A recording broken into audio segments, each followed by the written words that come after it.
Well, thank you, Mr. Chairman. And I'll start out personally as a graduate of the United States Naval Academy and not Trump University. Going into my third NDAA, 13 and a half hours into this markup.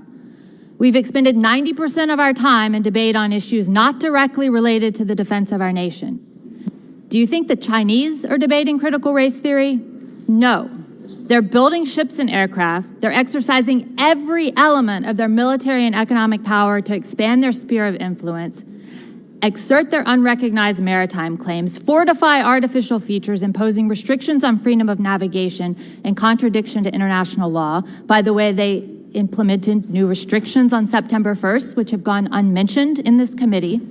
Rather than serious policy debates about how to defend our nation, debates over strategy, about deterrence versus presence, force generation models, future force structure, failures and delays in maintenance, reforms in acquisition and Goldwater Nichols.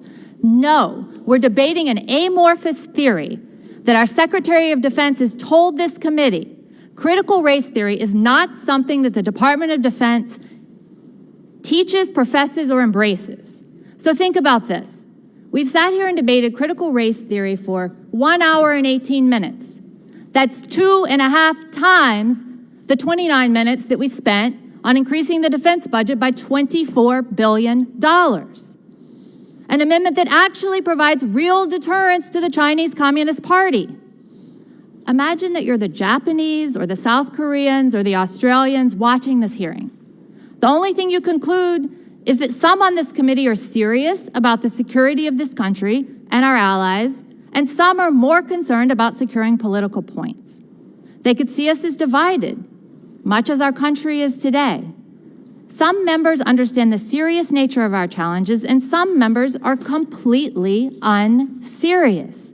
If you are the Chinese Communist Party, you're smiling watching this because you know that there's an opening coming, an opening to test the resolve of this fractured country. I've been critical of this defense budget since it came out, and I thank my serious colleagues who also recognize the coming threat. But these amendments are a waste of time and do not do a damn thing to improve our national security. And I yield back.